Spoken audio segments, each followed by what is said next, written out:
So here we are doing chapter 2 of Specific Relief Act 1963.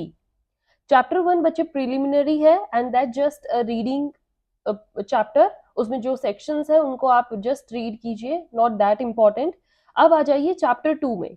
Chapter 2 के section 5 to 8 क्या बात करते हैं, that is recovery of possession of property.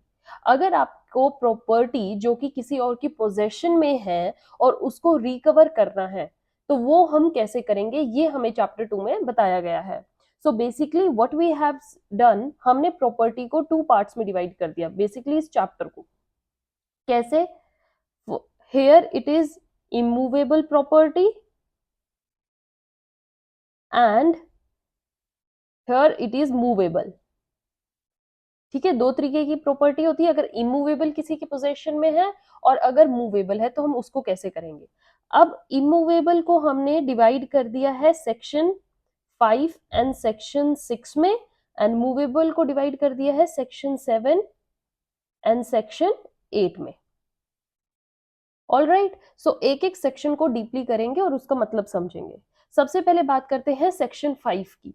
Section 5 बात करता है कि इमूवेबल प्रॉपर्टी जो कि किसी और के पोजेशन में है उसको आप कैसे रिकवर करते हैं अगर उस पे आपका राइट एज अ टाइटल बनता है तो, राइट अगर आप उसके एक्चुअल में ओनर हैं तो। So on the basis of title,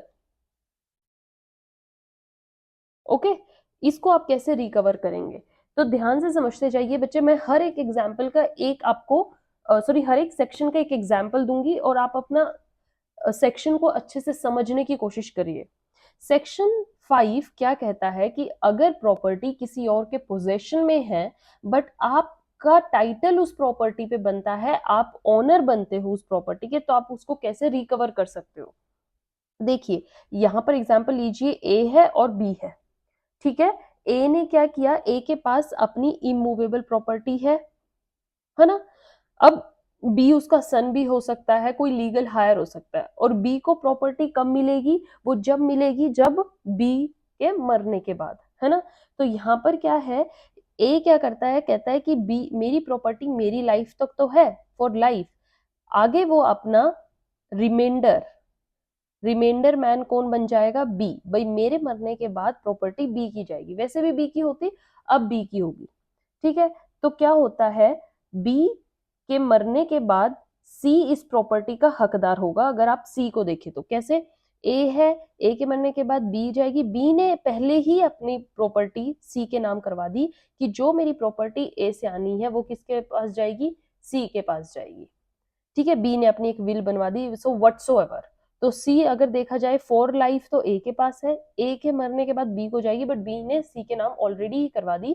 so C, B के मरने के बाद सी इस प्रॉपर्टी का हकदार होगा, मतलब जब तक बी जिंदा है तो बी की वो प्रॉपर्टी रहेगी, ए है तो ए की, ए के बाद बी की, और बी के मरने के बाद सी की। सी का अभी तो प्रेजेंट हक कोई नहीं है, ऑल्दो इसका टाइटल बनता है इस प्रॉपर्टी पे, but at present no title. ठीक है, बट क्या करता है C, C takes property without B's consent. C यहां पर ही takes the property without the consent of B. अब यहां पर क्या होगा, बी के पास क्या राइट है, डू यू थिंक कि बी के पास कोई राइट है अपनी प्रॉपर्टी बचाने का। सी तो कह सकता भी मैं, इसने खुद ही मेरे को टाइटल बनाया था। So B can sue C, yes, B क्या कर सकता है, सी पर स्यू या केस कर सकता है, because B has title and ownership of property. अभी तक तो बी का खुद का टाइटल है, वो खुद मालिक है इसका, so he has title of this property and yes he can sue C if he takes possession of that property. But बच्चे इसकी एक लिमिटेशन है, आपको लिमिटेशन याद रखनी होगी सारे ही केसेस में। लिमिटेशन क्या होगी कि अगर आपकी कोई इमूवेबल प्रॉपर्टी को आपसे ले लेता है और आप उसके अभी आपके पास टाइटल है और आप ओनर हैं, then you have just 12 years, limitation act में पढ़ा था, 12 साल के अंदर अंदर आपको सूट फाइल करना पड़ेगा, किसके अगेंस्ट, जैसे यहाँ पर बी को सी के अगेंस्ट सूट फाइल करना पड़ेगा विद इन 12 ईयर्स। अगर वो 12 ईयर्स क्रॉस हो जाते हैं फिर उसका मालिक तो सी ही बना रहेगा। तो आपको लिमिटेशन पीरियड को बिल्कुल स्ट्रिक्टली फॉलो करना पड़ेगा, because this our law says. Now come to section 6। Section 6 क्या बात कहता है, इमूवेबल प्रॉपर्टी से ही रिलेटेड है, यहाँ पर टाइटल था, यहाँ पर है on the basis of right of possession, मतलब यहाँ पर आपका राइट है पोजेस करने का प्रॉपर्टी, और कोई आपसे उस पोजेशन को छीनकर खुद प्रॉपर्टी ले जाता है, तो आप क्या करेंगे उस प्रॉपर्टी के साथ, बेसिकली हम यहाँ समझेंगे।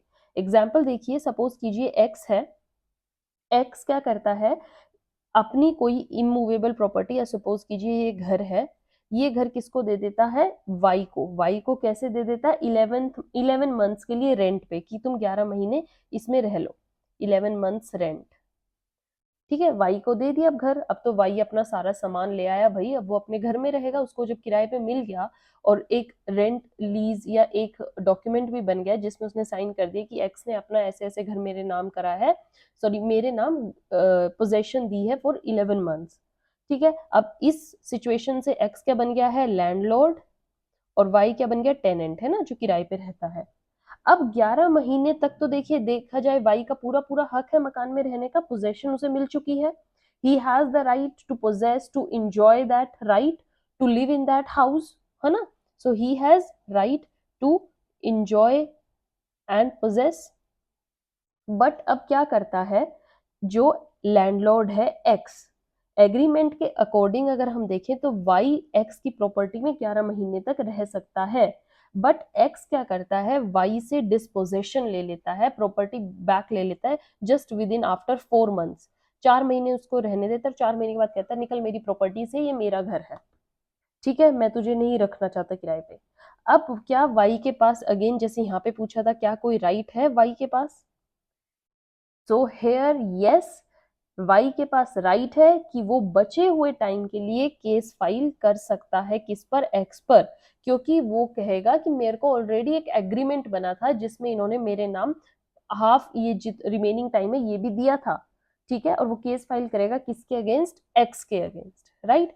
अब जैसे बच्चे यहाँ लिमिटेशन थी 12 ईयर्स की, तो यहाँ पे भी एक लिमिटेशन होती है, कितनी है यहाँ पर लिमिटेशन, विद इन 6 मंथ्स, 6 महीने के अंदर अंदर उसको अपना राइट मतलब केस डालना होगा, स्यू करने का फाइल जो भी केस है वो करनी होगी, अगर वो 6 महीने खाली बैठा रहेगा तो ऑटोमेटिकली एक्स के पास वो प्रॉपर्टी चली जाएगी, राइट। अब यहाँ पर एक चीज देखिएगा बच्चे, स्पेसिफिक रिलीफ उसे ही मिलेगा, मीन्स ये जो भी राइट ये मांग रहे हैं, ये रिलीफ मांग रहे हैं, रेमेडी मांग रहे हैं, स्पेसिफिक रिलीफ उसे ही मिलेगा जो अपनी जगह सही है, जिसका कोई फॉल्ट नहीं है, no fault of any party.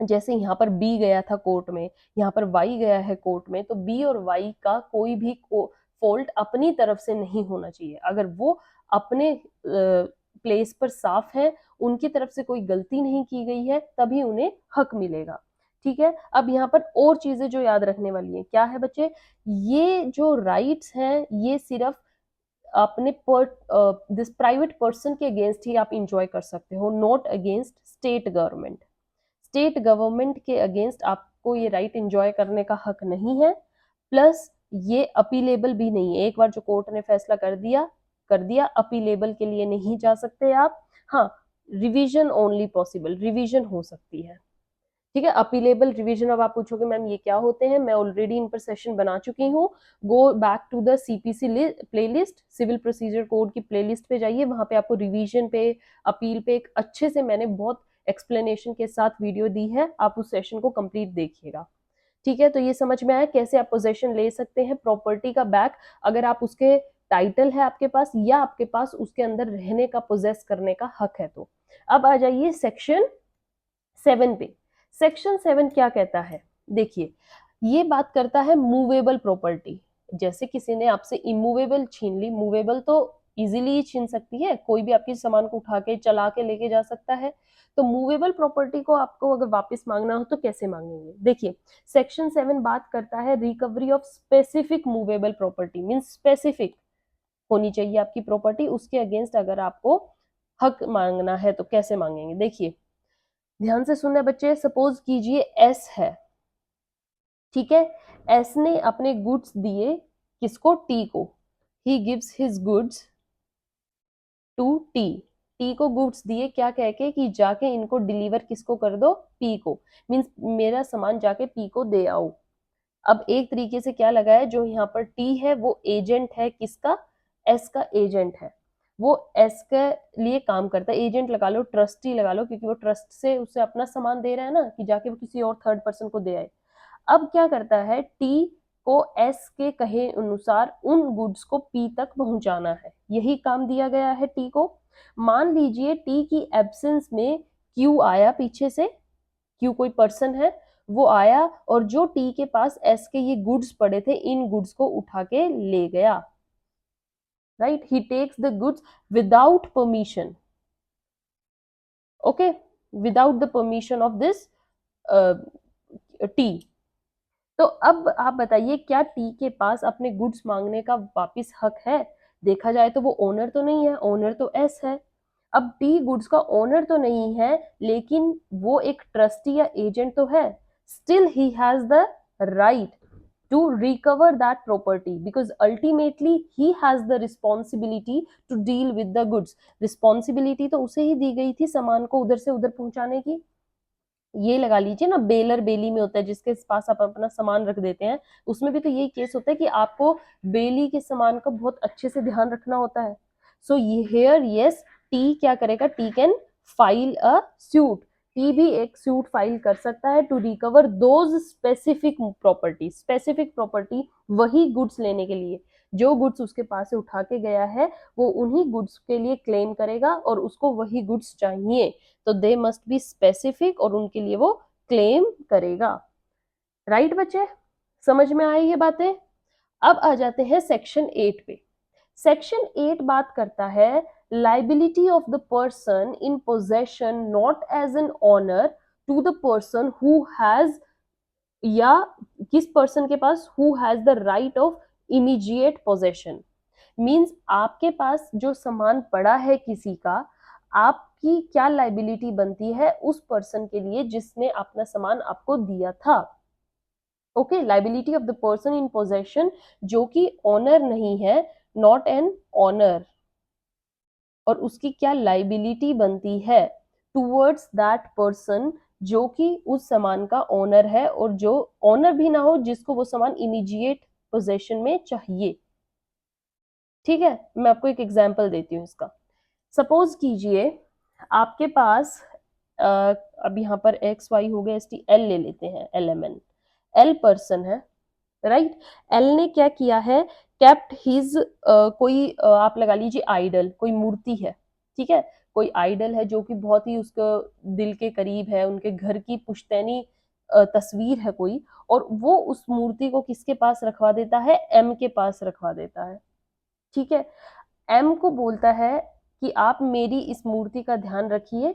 M is a trustee और agent who keeps the idol on behalf of L अपने पास।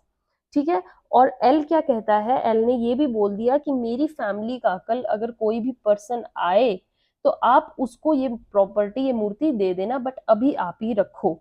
ठीक है, एज एन एजेंट या ट्रस्टी उसके पास ये मूर्ति रखवा दी। समझ में आई बच्चे? अब कोई एल की फैमिली में से आएगा और क्लेम कर सकता है एम को। यस, बिल्कुल सही बात है, फैमिली में से कोई भी आकर क्लेम कर सकता है, भाई हमें ला दे, वो मूर्ति दे जो एल ने तेरे पास रखवाई थी, राइट। अब एम की ड्यूटी क्या बनती है कि वो गुड्स उन्हें दे जिनका यहाँ पर राइट टू इमीडिएट पोजेशन बनता है।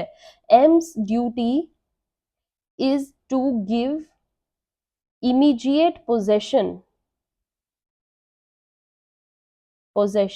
ठीक है, उनको एकदम से उस मूर्ति का पोजेशन दे दे जिनका उस पर राइट बनता है। राइट यहाँ पर स्पेसिफिकली मैटर करता है। और अगर एम नहीं दे, एम मना कर दे, नहीं मैं तो नहीं देता, तो एल की फैमिली में से कोई भी उसको क्लेम कर सकता है और रिकवर कर सकता है थ्रू सूट। सूट फाइल होगा ही होगा। तो ये कुछ तरीके हैं जिनके थ्रू आप अपनी प्रॉपर्टी को रिकवर कर सकते हो। ये मूवेबल बता दिया मैंने, ये इमूवेबल। अब यहाँ पर जो ये राइट ऑफ पोजेशन जो ये बात करी थी, इमूवेबल में कुछ बातें याद रखने की होनी चाहिए बच्चे। जो पर्सन है उसके पास एक्चुअली में आपकी प्रॉपर्टी पोजेशन में होनी चाहिए थी जिससे आप मांग रहे हो, और जो डिस्पोजेशन किया गया है वो आपकी कंसेंट के बिना किया गया है, विदाउट कंसेंट। ये चीज याद रखना, मतलब आपकी मर्जी से कोई वो सामान नहीं लेके गया, आपके पीछे से आपकी कंसेंट के बिना वो सामान ले गया।